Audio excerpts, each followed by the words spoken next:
Today's video is brought to you by ownersaber.com. Ownersaber are proud to bring you their brand new Executioner lightsaber. If you've ever wondered what a lightsaber made to slay enemies would look like, look no further than the Executioner. Its coil top design followed by a strong robust hilt is perfect for inflicting high damage. The Executioner comes with a Profi soundboard and a NeoPixel blade. Features like lock-up, blaster blocks, blade tip drag, flash-on clash, multi-block mode, lightning block, and thanks to the SD card in the Profi soundboard, you can add your very own features. It's also worth mentioning that there are 9 different sound fonts already installed in the Executioner. These include Kylo Ren, Darksaber, Fallen Order, Ben Solo, and more. You'll find the link in the description down below. Supporting my sponsors helps to support this channel.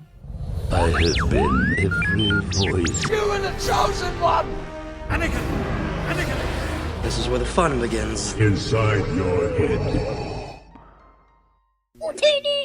Hello my dear friends and welcome back to another Star Wars news update. In today's video we're going to be talking about Captain Rex, the Ahsoka Tano series, Kenobi and more. As always my dear friends, before I dive into the news, please may I ask you to hit that big red subscribe button if you've not done so, and also be sure to give that bell a good old tickle to be alerted each and every time that I post new content. But without much further ado and without any more jibber jabber, let's dive straight into it. We start with an exciting update for the Ahsoka Tano series. Dave Filoni wants to bring Captain Rex into live action in the upcoming spin-off Ahsoka. So while this is really exciting news, it's not surprising. Rex was a hugely important character in the Clone Wars, and in Season 7 there were some really heart-wrenching moments with him. Dave Filoni has said in the past that he sees him as one of the most important characters of that era, a clone who wasn't like any other. This statement is especially true in the Clone Wars series finale. While Rex also appears in Star Wars Rebels, his character never got an ending, and it's reported that this was deliberate from Dave Filoni so that he could show it in live-action form. We know that we're going to get Rex in the Bad Batch because he appeared right at the end of the trailer, but as for live action there are only 2 possibilities: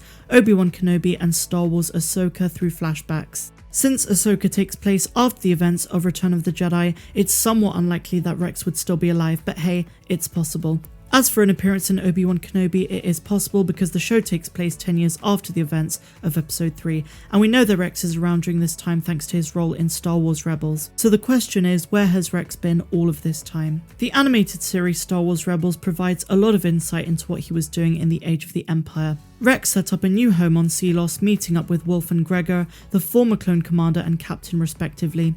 They live a life of solitude aboard their ATTE, hunting the local Jupa population for food. Sometime later, Ezra Bridger, Kanan and the rest of the Ghost crew found the clones and recruited them into the rebellion. After Wolf alerted the Empire of their visitors, they were thrown on the front lines once again. The clones and the rebels successfully fought back against an AT-AT walker, leading them to join the cause. This decision led Rex right back to Ahsoka, who was operating with the group under the codename Fulcrum.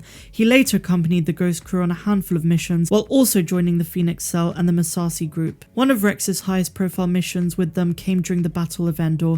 As part of Han Solo's strike team, they successfully disabled the second Death Star's shield generator, which led to its destruction. What happens to him after Episode 6 is a complete mystery, and this is something that Dave Filoni wants to fill in live action form. Something which may have thrown you off is the fact that I mentioned he was there during the Battle of Endor. What if I told you that retrospectively Lucasfilm have declared this fighter to be Captain Rex? So in theory he has made a live action appearance, but not properly, and this is where Dave Filoni comes in. So it seems like he wants to bring him in Ahsoka, and luckily Temuera Morrison is still around and still involved with the Book of Boba Fett and the Mandalorian, so I guess it wouldn't be too much to have him play Captain Rex. But what do you guys think of this? Are you looking forward to seeing Captain Rex in live action if this does turn out to be true? And what do you think happened to him after the events of Episode 6? So now my friends, we're going to talk about a really interesting article, and this is to do with a theory for Obi-Wan Kenobi. A few days ago I mentioned the fact that there's a big plot hole to do with the age of Alec Guinness compared to Ewan McGregor, considering the fact that there's only 9 years between the events of the Obi-Wan Kenobi series and A New Hope. Well, Screen Rant suggests that time travel could be responsible, so let's see what they say. The upcoming series could fix an old Star Wars plot hole by using a concept from Star Wars Rebels, time travel as we saw in The World Between Worlds. So where does this plot hole come from? Canonically, Obi-Wan Kenobi is 59 years old in A New Hope. Visually, he looks like he's in his 70s. The best explanation available is that 19 years of living in the desert wastes of Tatooine rapidly aged Obi-Wan. However, that justification may not hold up as well in the face of the new show. Behind the scenes, images of McGregor preparing for his reprisal of Obi-Wan closely resemble his appearance in Revenge of the Sith, not looking nearly as close to Alec Guinness in terms of age. In the Star Wars Rebels episode Twin Suns, which takes place 2 years after A New Hope, Obi-Wan looks essentially the same age as Alec Guinness. So to explain this plot hole, this article suggests that Obi-Wan might visit Mortis and be involved with time travel. Because Obi-Wan is one of the only living people to have encountered the Mortis Force wielders, there are many ways in which he could be brought into the world between worlds. It's possible that some echo from Mortis could reach Obi-Wan through the Force, leading him to the portal on Lothal or a different entrance on another planet. The ghost of Qui-Gon Jinn could also play a role if Liam Neeson does return. As one of the last surviving Jedi and a visitor to Mortis, Obi-Wan could easily be led to the world between worlds through a number of different plot lines. Now you might be saying to yourself this is very unlikely, but let me try and convince you. As for why he would willingly engage in time travel, the answer is actually obvious. Obi-Wan's story is largely one of failure and sadness. He failed to stop his closest friend, who he called his brother, from turning to the dark side, and subsequently he failed to stop the Sith from taking over the galaxy. His redemption ultimately is training a new Jedi to do what he himself was not able to do. If Obi-Wan discovered a way to turn back time to give even the slightest chance of undoing his failure, saving Anakin and preserving the Republic, surely he would do it. Bringing back the world between worlds in Obi-Wan Kenobi can finally offer a real explanation for the character's rapid aging. Obi-Wan Kenobi could get trapped in a past or future timeline for an extended duration, only making it back to his own time after years have passed, or more simply, his aging could easily be explained as a side effect of travelling through it all. So while this is a well thought out and cool explanation as to why Obi-Wan may have aged quickly, there is of course a real life explanation as to this. When George Lucas first wrote Star Wars, he really didn't think about Obi-Wan's backstory, and I don't think he even thought about a spin-off show that would exist years in the future. Even when he first wrote The Phantom Menace, the first draft had Obi-Wan as the master and Qui-Gon as the apprentice, and he always planned for Obi-Wan to be much older than he actually turned out to be. That's the real explanation, but in universe it would be cool if they did address it. But let's be real, they're probably not going to address it whatsoever and are just going to leave it as it is. I think a much simpler explanation would be the PTSD that Obi-Wan experiences on Tatooine, mixed with the Tatooine desert heat and also all of the stress he's under.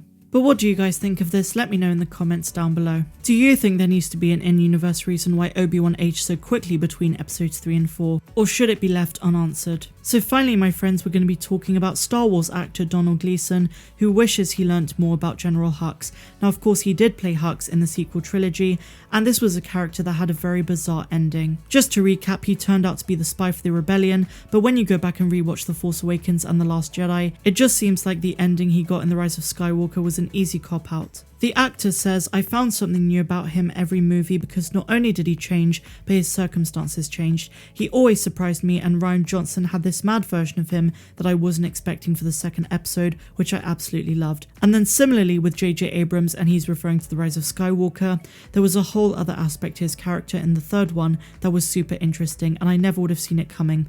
Well, neither did we, my friend. He goes on to say that while General Hux is dead at this point in the timeline, he would be open to returning as the character if the story was right. So if you remember General Hux, what did you think of his character in the sequel trilogy? Let me know all of your thoughts of today's news update in the comments down below. If you enjoyed it, please be sure to give me a big fat thumbs up, subscribe to the channel if you're new, and also if you're feeling generous, my friends, please consider becoming a patron. For just $2 or $10 a month, you get exclusive access to content that's not found here on YouTube. And I also want to give a special shout out to Maria Espino, who is our first $50 patron. Thank you so much for helping to support the channel. So I will see you guys in the next one. I'm Star Wars Meg, wishing you all a phenomenal rest of the day, no matter where you dwell in the galaxy. Have a good one.